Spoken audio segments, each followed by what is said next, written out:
क्योंकि मैं बोलती तो बहुत कम हूँ। दूसरा रावण।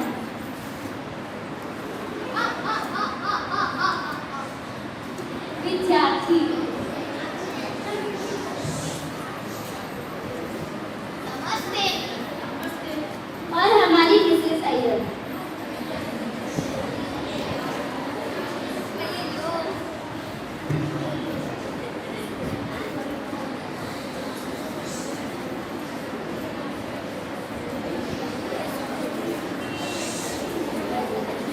हरे भरे पेड़ों के बगीचे के बीच पाठशाला का दृश्य। पाठशाला में बसंती का प्रवेश, सभी विद्यार्थियों द्वारा शोर मचाना, बसंती के आने से शांति होना, सभी बच्चों का उत्तर बसंती का अभिवादन करना।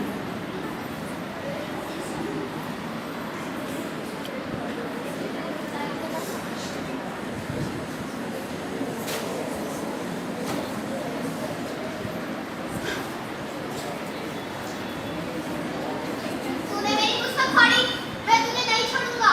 तूने भी तो मेरी पुस्तक में पानी गिरा दिया, इसलिए मैं तेरी पुस्तक पढ़ी। अरे अरे, ये क्या हो रहा है? मैं तो तंग आ गई हूँ इन सब झगड़ों से। युकी रमेश, तुमने इसकी पुस्तक क्यों फाड़ी?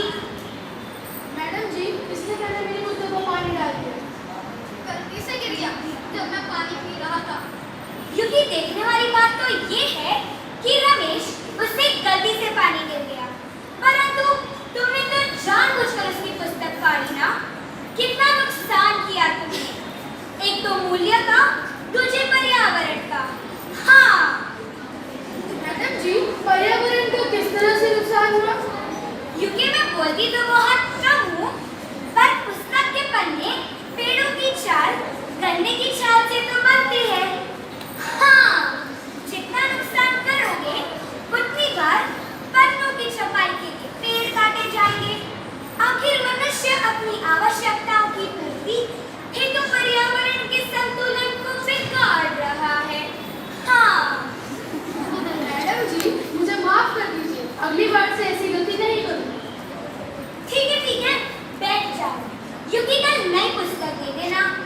तो बच्चों, हम अब अपनी कविता की ओर ध्यान देते हैं। कक्षा के बीच रावण का प्रवेश। अरे अरे, आप कौन है? कहाँ से प्रकट हो गए हैं? हमें नहीं पहचाना, हम रावण लंकेश्वर हैं। क्षमा कीजिए, नहीं पहचाना, परंतु आपके मुख तो 10 है, लेकिन शरीर इतना छोटा क्यों हो गया? ये तो दुखी बात है। इंद्रजित को खिला-खिलाकर नचाने की वजह से मेरा शरीर कब तक छोटा हो गया। सोचने वाली बात तो ये है कि जब 10 मुख